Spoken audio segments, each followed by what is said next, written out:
Okay, so it feels like you're hearing about AI absolutely everywhere, but all the terms are just a blur, right? Don't worry. We're about to cut right through all that noise. Just think of this as your essential cheat sheet, a really quick, clear guide to the core ideas that are powering artificial intelligence. So here's how we're going to break it down in 4 key parts. First, what are the absolute basic ingredients of AI? Then, how do we actually talk to it? From there, we'll look at how you can stack these tools together, kind of like Legos, to do some pretty incredible things. And finally, we're going to tackle the big one. What's our responsibility as we build out this tech? Let's get started. All right, let's dive into part 1, the basic ingredients. Look, if we want to understand where AI is going, we have to know what it's made of. So let's start at the very, very top. First up, artificial intelligence itself. It's not just one single thing. It's a massive field of science, almost like biology or physics. And the goal is pretty simple, really, to build machines that can do things we'd normally need a human brain for. Things like solving puzzles, understanding a conversation, or even just recognizing a face in a crowd. Now, this is a big one that trips up a lot of people. You hear AI and machine learning thrown around like they're the same thing, but they're not. Machine learning is just one very powerful part of AI. It's this technique where instead of you coding in all the rules, you just show the machine a million examples and let it figure out the patterns on its own. So just remember, all machine learning is AI, but not all AI is machine learning. So how exactly does a machine learn? Well, one of the most common ways is with something called a neural network. And the whole concept is inspired directly by our own brains. It's this web of interconnected nodes. Its superpower is finding really subtle patterns in just massive amounts of data. And believe me, this isn't just a theory. It is the engine that powers everything from your phone's photo gallery to incredibly complex medical research.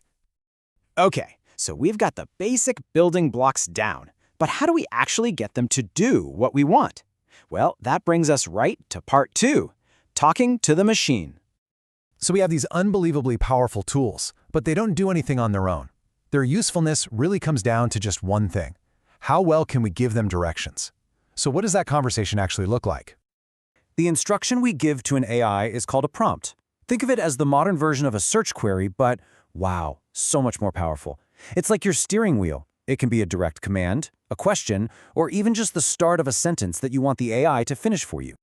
And here is the golden rule, you guys. The quality of what you put in completely dictates the quality of what you get out. If you give a vague prompt like write about manufacturing, you're going to get a generic, pretty unhelpful result. But get specific. Ask about AI for predictive maintenance, and boom, you guide the AI exactly to the insight you actually need. Detail is everything. Okay, so we know how to talk to one AI now, but what happens when you get them to start talking to each other? Welcome to part 3, building with AI Legos. Seriously, this is where the magic really starts to happen.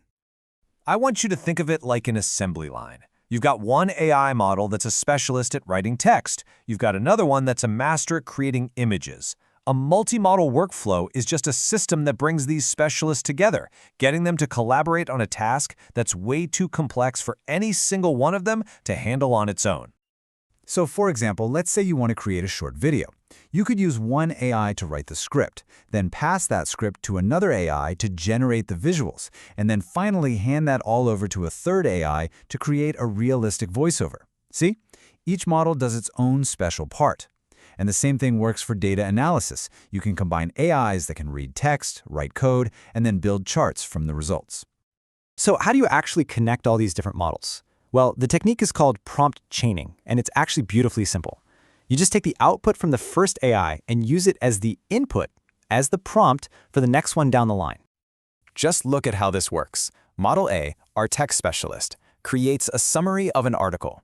That summary is then automatically handed off. It becomes the prompt for Model B, our image specialist, and then Model B generates a picture that brings that summary to life. It's amazing. One AI's results becomes the next one's creative spark. So, we've seen what AI is and what it can do. But all of this power forces us to confront our final and maybe most critical topic. Part 4, the great responsibility. As these systems become more and more capable, we can't just focus on what's possible anymore. We have to start asking what's right. What are the absolute non-negotiable guardrails we need to build into this technology from the very beginning? And across the board, a few critical concerns really stand out. You've got data privacy, making sure our information isn't being used without our consent. Then there's bias prevention. We have to make sure AI doesn't just learn and amplify humanity's worst prejudices. Transparency is another big one, so we can actually understand why an AI made a certain decision. And finally, building really robust safeguards to prevent these powerful tools from being used for harm. And you know, despite all those really serious challenges, it is so crucial to remember the core purpose. As this quote captures so well, the goal isn't to replace human intelligence, it's to augment it, to create tools that help us think bigger, create faster, and solve problems that were once completely out of our reach. So we know AI can be this incredible amplifier for human potential. The challenge, for all of us, is to make sure the technology we build not only serves our needs, but that it reflects our deepest values. That is the task ahead. Thanks for joining me.